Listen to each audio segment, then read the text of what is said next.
conclude the message on gossip, but I will title it Judging Others. Okay, but it's a conclusion because we had a gossip part 1, gossip part 2, so that it doesn't look too many parts when it comes in the video. But actually, what I'm dealing with also today, more important, is about judging. So we will title it Judging Others, or you can choose an appropriate title. That is also fine. Amen. But when gossip happens, we explain gossip as giving bad information. There are 3 things that make gossip. Bad information, number 1, it happens behind the person's back, so the person is not aware. And then number 3, it comes from a bad heart. Unless these 3 conditions are met, it is not gossip. I'll say that again. You talk, it's bad information, so it's not anything that conforms to Philippians 4:8. Put it that way. Because what our minds should think about is in Philippians 4:8. Every time you wander outside Philippians 4:8, you are trespass. God doesn't want you to think about anything that is not in Philippians chapter 4 verse 8. That's knowledge for you right there. In pharmacy, I'll write it down. So I'm going to check what it is. Amen. Our minds are supposed to engage on only the things in Philippians chapter 4 verse 8 in our lifetime. So write that down. And anything that is not there could be bad information, most likely. Even though not necessarily. And so bad information happening behind somebody from a bad heart. Your intention is to destroy. Your intention is to cause hurt. That's gossip. And the Bible is against that. It is not only a sin against the person you are talking about, it is a sin against the Holy God. And we look at 2 key case studies that explains this. We look at Numbers chapter 12, where Miriam and Aaron gossip about their brother, their junior brother. The fact that he was junior made them think that because relationally, oh, this person is below me. Moses wasn't below them. Moses was the man of God. God said, if there was anybody I spoke to him in dreams, it was other prophet. But as for Moses, my servant, I talked to him face to face. Okay? And so God asked the 2 of them, why were you then not afraid to talk against my servant? And you need to understand that Miriam was an outstanding woman of God. I think I talked about that last week. Miriam was the worship leader. She was leading the worship when we were crossing the Red Sea. Miriam, she was a prophetess. A prophetess is a female prophet, somebody who downloads and speaks the divine counsel of God. That was Miriam. And the brother Aaron was the priest in the temple. And so they all had spiritual ranks in the church. Do you understand? But they forgot that the number 1 position was Moses. And they spoke against them, and the curse of the Lord came upon them. Immediately, outside the tent, God commanded them to come out of the tent, and the Lord asked them one question, and the Lord disappeared. God only asked them a question. He didn't say anything else. He disappeared. And as soon as the Spirit of the Lord disappeared, Miriam became a leper. So watch that mouth that you used to talk, and the people you talk against. If you talk against anybody God is using, you are spelling your own doom. The danger is, this is the danger. The danger is, it may not be your lifetime issue. It may visit your children. Because as I speak to you and as I traced you to Genesis chapter 9, we saw what Noah did. When Noah was cursing, he didn't curse the one who went to gossip. He cursed his son and the children and the generation. He said Canaan. Ham was the one who went to gossip about his father. But when Noah was cursing, he didn't say, Ham, you will be this. He cursed Ham's son. And the effects on the black race that I've spoken about. I'm not going to go into that. Now I want to deal with how you deal with this. You are being gossip about. Somebody is talking about you. Listen, I said to you the last time that gossip can make you abandon your ministry. If we were to listen to gossip, some of us won't be pastors today. Do you understand? Because the very people you pastor can gossip about you. And it can wound you in the spirit. If you like, go and ask David, he will tell you. He ate around the table with them, Ahithophel. He sat with Ahithophel and ate and took counsel together. And now Ahithophel went to the other side. There's nothing like the person sitting in front of you, eating with you, dining with you, praying even with you, and they will go and be the ones who will carry your story. It hurts. Do you understand? It hurts. But listen, hurt by definition is not what they said or how they said it. It's your response to it. You can choose to it. You can tell me my nose is long, or you can tell me I'm too tall. It can hurt someone. Maybe you don't like tall people, but there's another woman who may like tall people. Do you understand? Yeah. Maybe you don't like fair-colored men or fair-colored people, but there may be somebody else who judge not. I'm coming to the message that you may not be judged. Do you understand? You may not like that person. You may not even like that pastor. But somebody can't wait to have that person as a pastor. Do you understand? Yeah. Like Kusumi. Kusumi loved me. I know that. It was constant. There was one day, listen to what she says. She said, Pastor, when I saw in the hospital that you were entering the ward, joy came to me. When she saw that I was coming from, I entered the ward, my sight alone brought her joy. You can go and talk negative about me to that girl. Do you understand? Yeah. So what I'm trying to say is, for everybody who doesn't like you, there are some people who like you. So please don't kill your ministry because of one or two people who talk against you. In fact, you don't know, they may even 2 weeks down the line, they may come to your side. Because the truth is, listen to me, maturity in leadership will tell you that people will always criticize what they don't understand. So make some room. Tell your neighbor, make room. Tell your neighbor, make room for forgiveness. Tell your sister, the one sitting next to you, forgive me. Tell the other person, I will forgive you too. Listen to me. When you take forgiveness out of any relationship, that relationship can last. That relationship, if I was to ask everybody here, you have either offended somebody or somebody has offended you. And when you come to the church and you are looking for a perfect church, brother, there is none. In fact, when you see one, as soon as you get there, it becomes imperfect. As soon as you, the perfect one, gets there.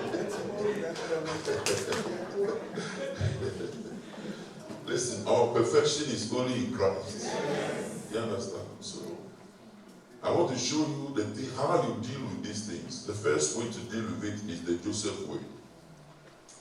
And the Joseph way is the same as the Moses way. Do you know that Moses, the people who spoke against him, he prayed for the sister. And in fact, God heard the prayer immediately. The Spirit of the Lord that just left, God heard Moses' prayer instantly. And Miriam was healed 7 days after the prayer. Because leprosy takes 7 days to heal. After the 7th day, Miriam came back to normal. The very person they were talking against prayed for them. Do you understand?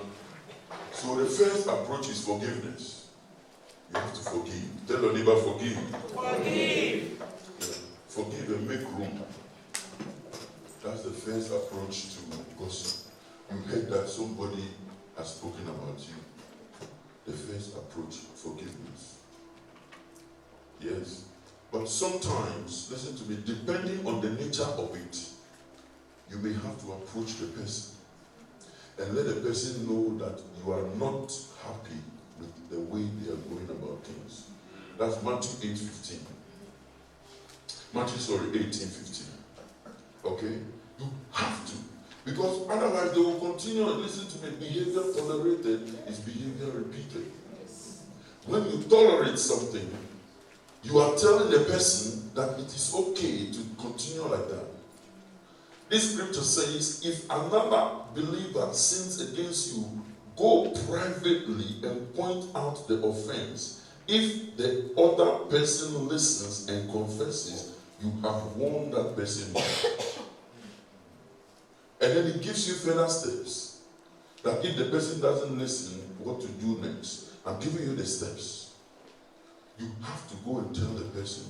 Don't pass behind the person and go and talk to somebody else. You have satisfied the condition for gossip.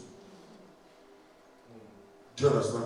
I'll go to my brother and I'll say, my brother, listen, this is what I heard from this person, that you said this. Was that right? And if it was, I think you could have come to me directly. We could have ironed this out. You know, this is all the work of the enemy. We have to be praying. We should not be fighting. You know, just be nice. Yeah. Listen, when you do good to those who hurt you, the Bible says that there is some damage that you heap coals of burning fire. The thing is in graduation. The first approach is the forgiveness.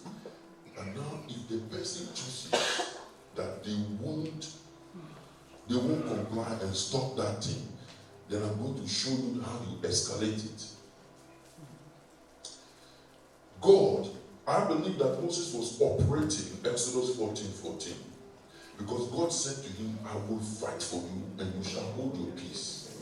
Amen. Listen to me. God, if God is fighting for you, you can go to bed. Because he knows how to fight for you. He knows where they are hiding. He knows the meeting room. He knows the chambers they are hiding. God's Holy Spirit will just visit that chamber. Whether it is underground, whether it is under the sea, whether it is in the stomach of whales, God knows how to send his angels to visit you in the lion's den. Do you understand? So sometimes you have to leave your issues to God. That's the second approach. Leave it to God to deal with. Okay, the first one, forgiveness, and where it's repeated, you have to approach the person of Matthew 18:15. Okay? The Exodus 14:14 approach is also there. Do you know that? Look at, imagine Daniel and how he was treated by the king. Look at Joseph and how he was his own blood brothers. It's not somebody outside. The person you came from the same womb with. Just the fact that you will prosper. And even your prosperity will affect them. Do you understand? Your own brothers are fighting you. They sent all of us to school. Then they chose to go and buy cake with their school fees, and they didn't go to school. Do you know that some people, when they give their school fees, they don't go to school. They go and stay somewhere for a hotel, and they will come back as if they have gone to school. Now, all these sort of things. As I was sharing with the children this book, this is your future life. You plan it now. How you want to live in the future, you plan it now. So you can forgive. And you can use the Moses approach also. Exodus 14:14. And truly, did God do that for Moses? He did, didn't he? Exodus 14:14. God says, I will fight for you, and you shall hold your peace. Did God fight for Moses with Miriam and Aaron? Both of them were punished. Aaron's one was deferred. And Aaron's punishment is that you will not be amongst Hebrews 11. When we are numbering the heroes, you will not be one of them. Aaron could not be punished because he was the priest in the temple. That was what saved him. And no leper can priest the temple. Okay, can be a priest in the temple. So that was the understanding. So, but God didn't forget that he was part of that conspiracy. And listen to me, if you think that you and your wife only are around the table talking against somebody, there is always a third person there. Tell your neighbor there is a third person. Yeah, there is a third person. And he's watching. Rather than talk about somebody, I suggest that you talk about your own life and how you. Maybe you can use that 30 minutes to write an action plan about your week. What do you think? When do you get a time to do that? When do you get a time? I need an additional hour in 24 hours. I will spend it with the children. Oh, I love these children. When I see them, I'm happy. The future of the church is them. The future of this world is the children. Yeah. Because adults know too much. You people, you know too much. If you could like see them, ask them what they learn, they'll tell you. You know too much. By the time you finish 3 minutes after church, you have forgotten what we studied. If you ask them, what did he say? I said amen, yes, but what was the scripture that you used? It's like you see that is laughing. Hallelujah. But listen to me, sometimes, and I have to be careful with this one, I need you to understand my heart here. Sometimes, I'm saying sometimes you have to pray deadly prayers. It is not a prayer that you take for granted and pray every now and again. No, I'm not saying go and kill people around. But sometimes your life will also be at stake here. And it has to be fire with fire. Do you understand? I'm not saying that go around and just curse people around. No. That's not what I'm saying. But when I now sense that what you are doing is now threatening my very life and can lead me to my early grave, brother, I'm not going to sit down. Are you listening to me? And that one, I want to give you the scripture for that as well. Listen, if you go and work somebody out, especially a man of God, and they invoke something on you, it is dangerous. Yeah. One day our former GS was sharing with us about some of these things, and he had to slap a curse on someone. And we asked him, how many times have you done this? I think he said something along the lines of, in my ministry life, I've done this twice. Over 40 years. So that's telling you that this is not something you just invoke. Okay? If you hear somebody talking, ask them a question. Call them and talk to them. But sometimes people mean evil. And that one, you must not sit down for that evil to override you. You must counter the words they speak. Amen. You raise prayers and say things like, let every word that they have spoken with my name on it, I make it void by the power in the risen Lord. You have to counter and demystify the words by your words. But you must be on the right side with God for that to work. Do you understand? And when you come to Psalm 140, you will see that abundantly. That was what David did. Psalm 140, the first 13 verses.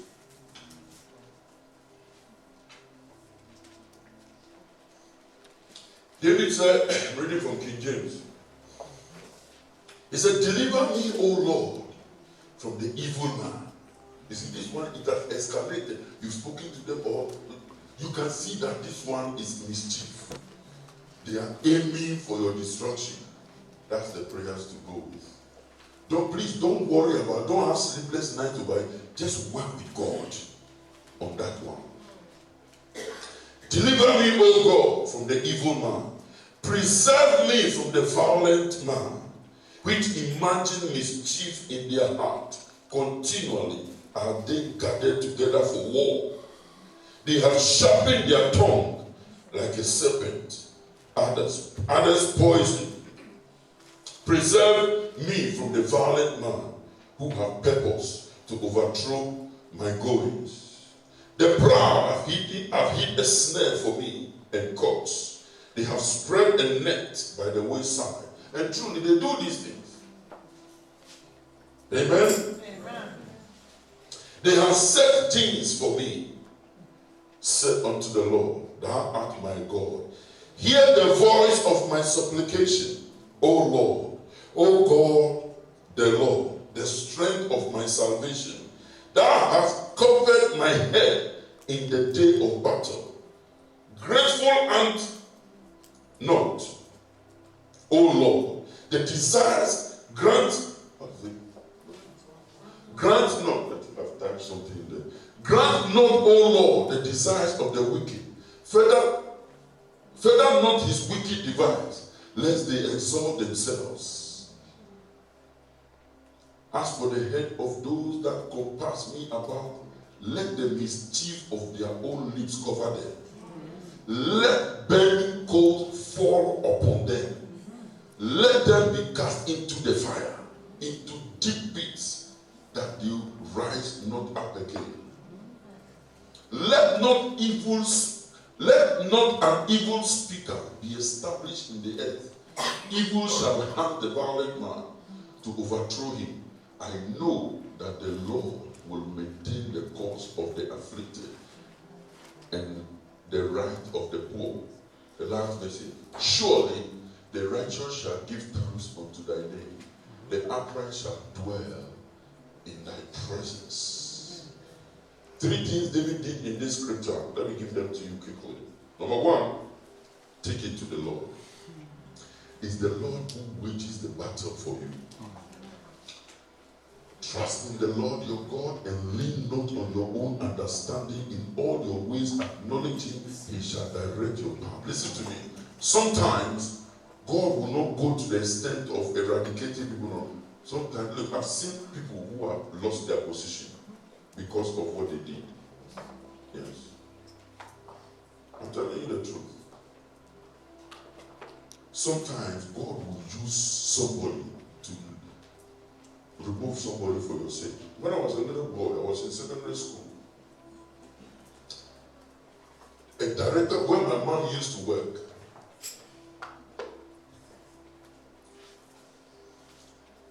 she was accused of something she never did.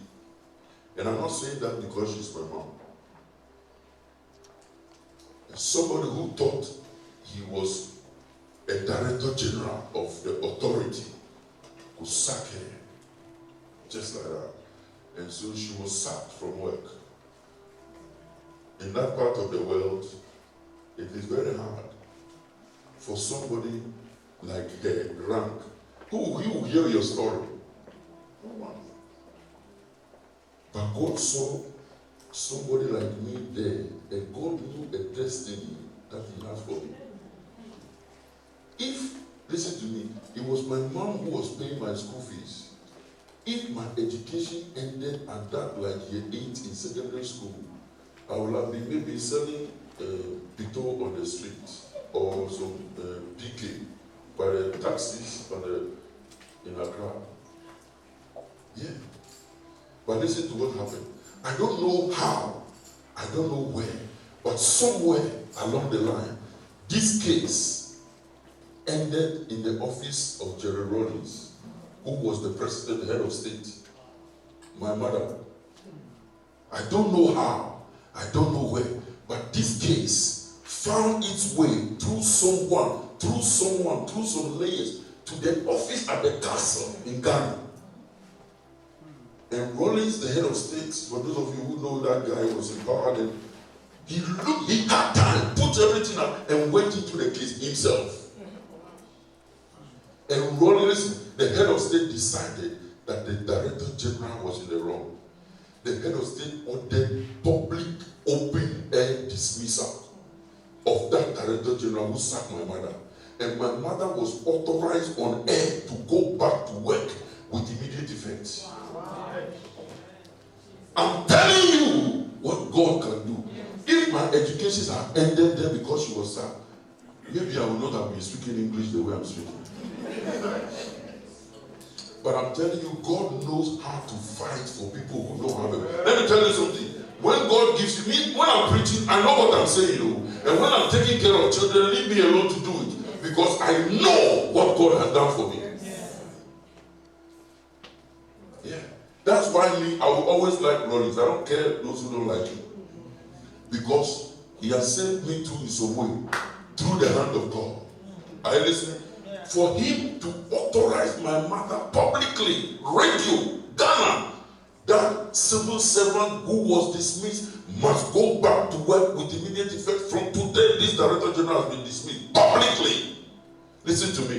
Your enemies will be rewarded publicly. What they are doing to you in private, the Lord shall slap the public dismissal of them. Somebody shout and receive it. So what am I saying? Take it to the Lord. Take it to the Lord in prayer. Oh, what peace we often forfeit. You know that song? Yes. Take it to the Lord.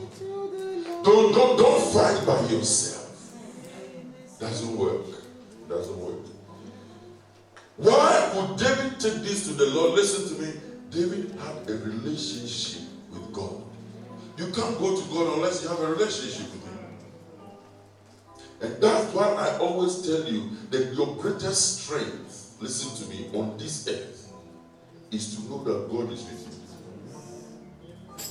That's all I need. You're all I want. You're all I ever needed. You're all I want. Help me know you are me. God is all you want. So take it to the Lord. And you will see in this scripture that David took that case to God. Amen. And then from verse 8 to 11, you ask for the justice of God. Listen to me, not your justice. Ask for God's justice over them. Yeah. Listen to me, the best form of prayer that God hears is the word prayer. When you open your Bible, every day you open your Bible, it is God who is speaking to you. When you open your Bible and you start reading it, God is speaking to you. Yes. All hail the power of Jesus' name. That name that we're singing, what a powerful name. It's true. Because listen, if God is fighting for you, you go to sleep. Because He knows how to do it for you. And at the end of it, those who mean to see you down there, they will open their mouth and they will change their story. They will say things like, we always knew you would be like this, but they were trying to sabotage you. That's the message Joseph gave to the brothers. You meant it for evil, but the God who gave me this dream meant it for good. He began to weep in front of his own brothers and he helped them. So don't be like them, otherwise you'll be like them. That's worth studying. Hallelujah. Ask for God's justice over them. And then verse 12 and 13 tells you to believe that God will action it. Don't ask for God's justice and now you go now gossiping with other people. Have you heard what they have spoken about me? Have you? No. Listen, don't do that. You have gone to God with it. Leave it for God. You God, carry on your life and do what you are supposed to be doing. I'm giving you some life-changing message.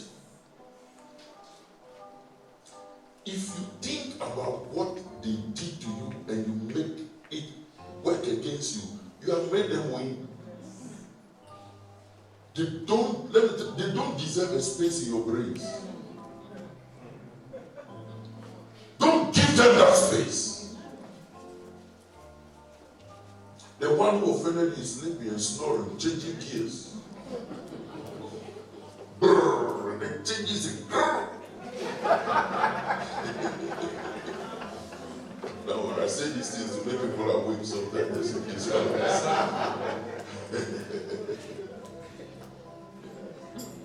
the one who offended you is sleeping. You the one offended. Why did they say this about me? I didn't even do that. Listen, it's true. You didn't do that. Even Jesus, look at what they did to you. And Jesus said, if any man will come after me, number one, he said, let him deny himself. Sometimes you have to put yourself aside. And now he said, take up his cross and follow me. So you must be prepared to take up your cross. If you can't stand heat, you can't be a pastor. Do you understand? Yes. If you're a pastor or your pastor's wife, you prepare for it. Yeah, sometimes my wife will talk to me and say, let's ignore that. You didn't hear it. Because if you're going to make that the case, no. You didn't hear it. Just carry on, read your Bible, pray, do what you're supposed to do. I'm encouraging you today, don't give them attention. Because when you give them attention, you make them feel good. They must know that you don't care about what they are saying. What they are saying don't matter to you. Does it look like I think about the things you talk about? No. Okay.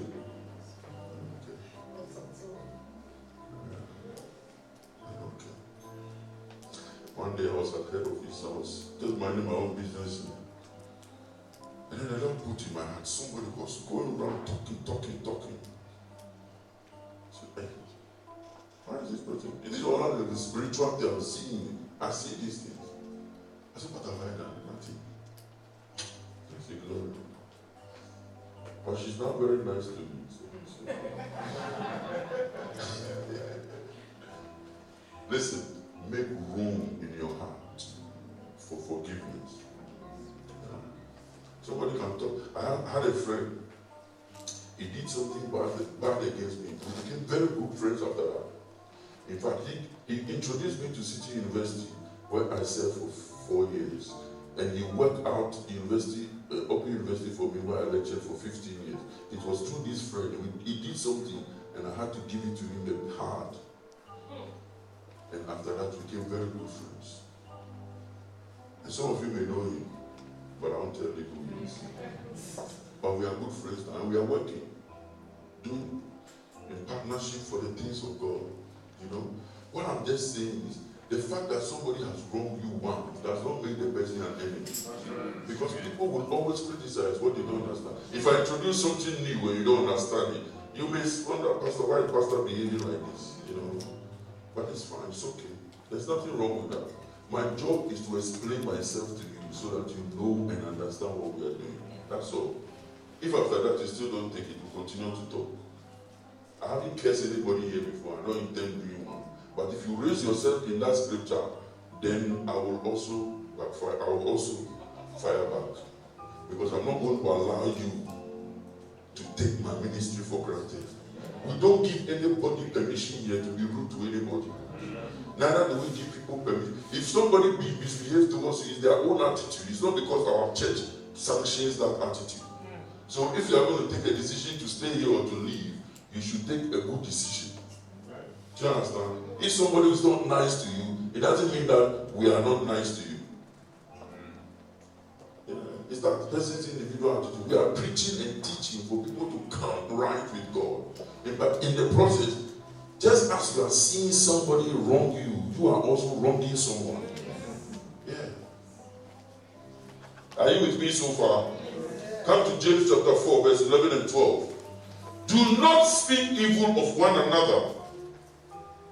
Brethren, he who speaks evil of a brother, I'm reading from the New King James. James chapter 4, verse 11 and 12. Do not speak evil of one another, brethren. He who speaks evil of a brother and judges his brother. Can I hear somebody say, judges his brother? Speaks evil of the law and judges the law.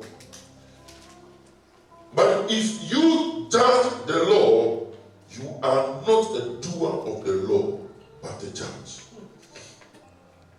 There is one lawgiver who is able to save and to destroy.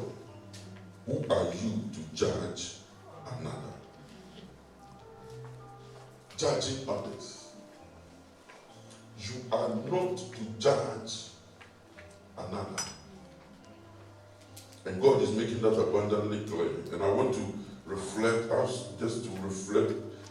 we close on Matthew chapter 7, verse 1 to 6, on judging others. I've given you how to deal with it. Now I want to say to you, what does it mean gossip? If you do that. Because the next few minutes, the next 10 minutes or so, is very critical for you to understand what I'm sharing. And you need the Holy Spirit to give you understanding about judging others that I'm sharing with this. Especially because this scripture, Matthew 7, there's a lot of controversy about it.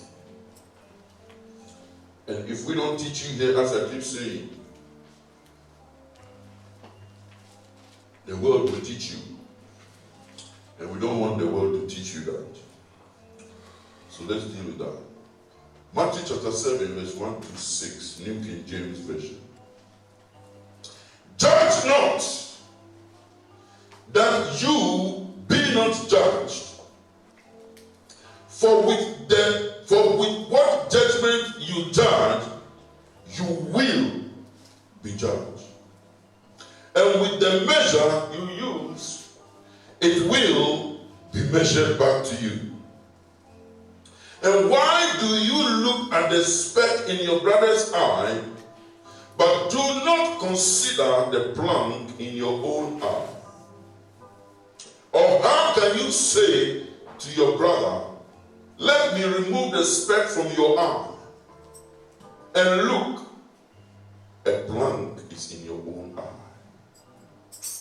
Hypocrite, first remove the plank from your own eye, and then you will see clearly. Can I hear someone say clearly? Yeah. To remove the speck from your brother's eye. Do not give what is holy to the dogs. That's very powerful. I need you to know that these are the words of Jesus.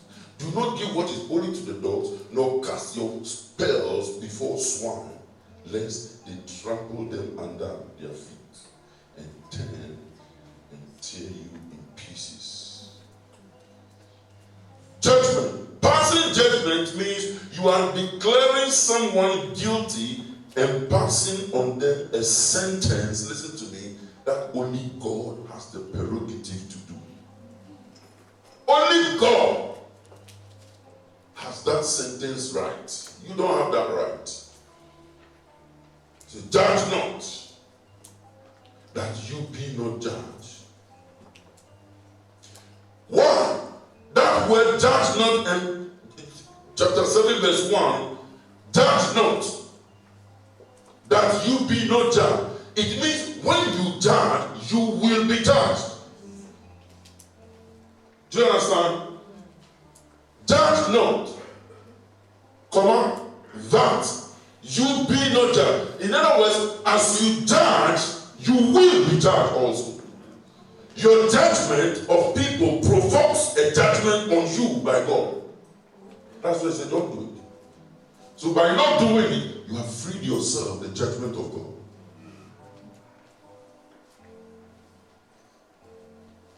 Judge not, that you be not judged.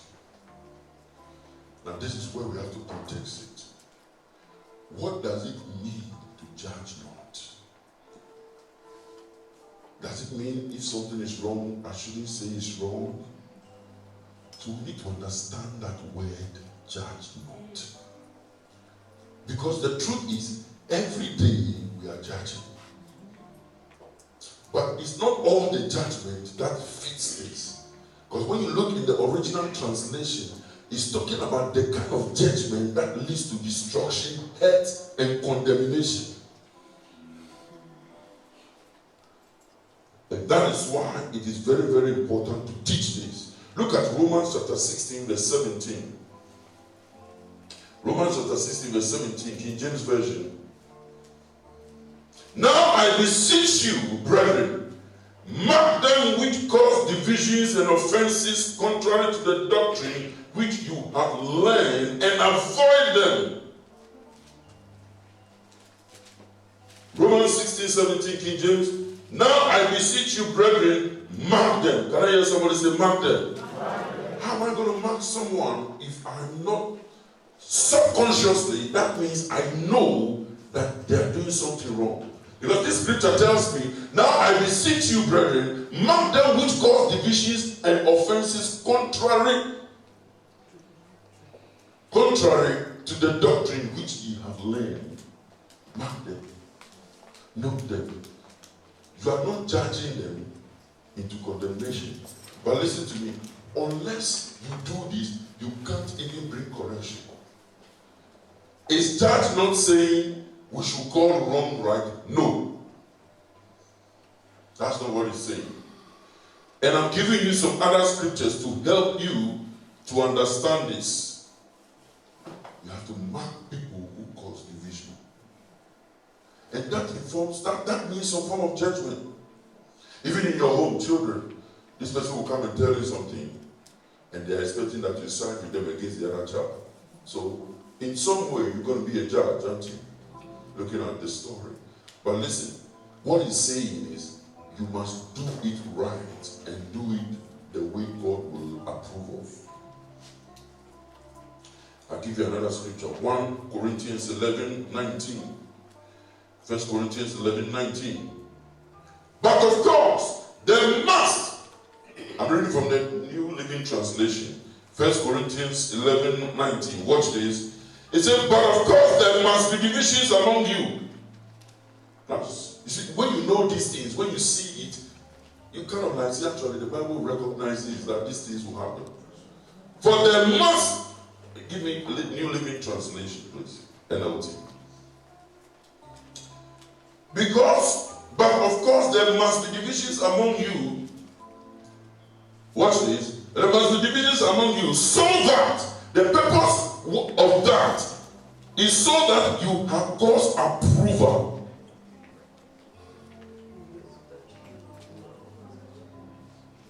So that God's approval will be recognized. What he's saying is, you will know who and who are operating of God and who are not. Those who cause division will obviously eliminate themselves in your ministry agenda in terms of positions. Do you understand? Because I don't like working with people who cause problems. If you are one of those, you'll be very far from me. I like people who love people. That's who I am. Do you understand? And the Bible says we should mark them. That involves some level of judgment. Don't you think so? Because you are not condemning the person. The judgment that will lead to condemnation is what God is talking about. Do not do that. But there's a kind of judgment that I have to look at. Okay, Minister Sam and Brother Thompson have an issue, for example, and then it comes to me. I've got to arbitrate, but I've got to do it in a way that pleases God and brings solution and promotes the kingdom. In that capacity, I have been involved there as a judge. Do you understand? But I am doing it for correction purposes. And even though one or two of them may not like it, question, was I doing it behind them? No, I was doing it with them. And when these things come before me sometimes, I'll call the parties around. You know why? I don't want to do it behind them. And I will tell them my next steps. And sometimes, on certain occasions, I will even freeze their ministry. And I'll tell them, I don't want you to serve for the next 4 weeks. Let's deal with this. I'm not telling you behind your back. I'm telling you in front of you. And in that way, it involves some level of judgment. Because I'm saying that your action was wrong. But I'm not condemning you. I'm working with you to restore you. And 4 weeks down the line, I say, brother, you are ready to go. And then you see the person doing work gloriously for God. But when they were leaving my office, they said, is this pastor my pastor? Listen, there is something in leadership called difficult conversations. If you are not willing to have that, you can't lead. You will be a people pleaser. And God don't like those people. You must be able to say, listen, brother, can we work with this? I don't like this thing. We don't hate people. We don't like what you did. Not you. Oh. How will I not like you? I mean, I'm the one bringing you up. I'm the one lifting you. I'm the one giving you opportunity. No. I'm the one. Listen, if it comes to you and God, I will choose God and leave you. Because you didn't create me. I'm telling you now. And that's the stand I take. When something comes to me, I've got to be a good judge. Didn't Solomon do that? That's not the kind of thing that he's talking about, a judge not. That you be not judged. Listen, let's come back to that scripture. When you say, judge not and be not judged, for with the same judgment you judge, you will be judged. Do you understand? With the same judgment you judge, the same way I treat Minister Sam, the same way God will treat me. If I treat him well in that meeting, God will reciprocate. With the same measure, he will give me back. But if I condemn him, then God will also condemn me. Because with the same measure, no change, same measure, he will give me back. Do you understand? That's what we are dealing with here. And when he talks about that, I was listening to Dr. Tony Evans, the first black to hold a PhD in theology. He distinguished between the judgment designed to destroy versus the judgment designed to support and help. It's the first one that God doesn't want. I am a teacher, and I have decided that I am going to, or let us say a football coach, I've decided I'm going to feature this player, this player, this player. I'm not judging against those who are not picking. It's just that these guys I think are better than me. But if I would develop only the better people and not give the others room, the people you see here, it's not that they are perfect. No. None of us is. But we need to give the people opportunity to come before the Lord, make all their mistakes. We learn and they grow. Yes. As this lady, Sister Jean, who led us today, 6 years, 7 years ago, I was going to work. I was teaching them. I was talking to her in the phone. I said, don't abandon your ministry. She had left this church for 2 years. I hadn't seen her. And every time she sees my phone, I'm bringing it public. I'm not talking behind her. Because she confesses. Listen to me, about 2 years, she will not pick my phone calls because she won't come to church. And then suddenly, I told her, listen, you can pick the calls or not. Me, I'm not giving up on you. You have a ministry that you have to fulfill. And as a pastor, I want to help you. So when you are ready, you can come to church. Our arms are always open. So it's great for me to see her doing what she's doing. I didn't choose her to sing today. I didn't do that. Give people opportunity to make their mistakes and let them learn. But support them. Do you understand? The name Emmanuel means God with us. She was with me in the office yesterday or 2 days ago, and she was telling me her testimony herself. If I say it behind her, then it's gossip, but it's open. But because it's glorifying God, it is no longer gossip, but a testimony. Do you understand? That's what we're talking about. If it's something secret, I won't tell anybody. But if it brings glory to God, then we have to share it. Because there may be other people here who can also identify with it. If I was to ask you now, how many of you have seen my phone call and tell it, back off? No, Pastor. I'm looking at one.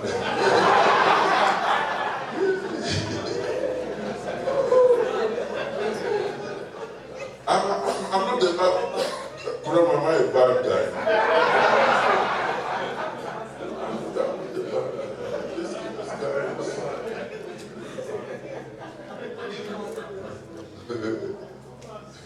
Sometimes I have to be. I'm sure sometimes when you come to my office, I'm like, is it the guy who preached on Sunday? It's not nice at all. I used to work with him years ago, 1998, 97. He would come and sit in front of my table and ask me questions. He was younger than this, no gray. He's copying my gray. I said one thing to him. I said, listen, you can be an accountant. Don't look at your system. You can work it out. You can do it. You can do it.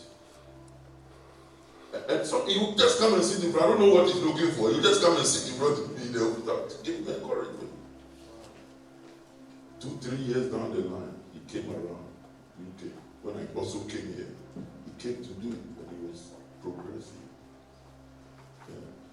I came to Stevenage. He also moved to Stevenage. So when we go to church, I'm there. Came here.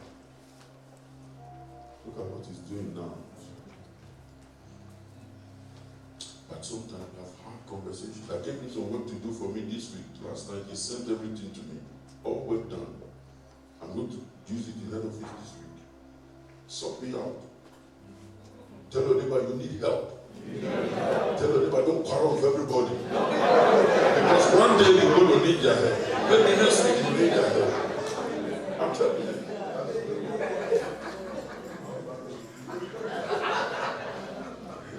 Tell your neighbor, don't judge me. That you be not judged. God bless you. Hallelujah.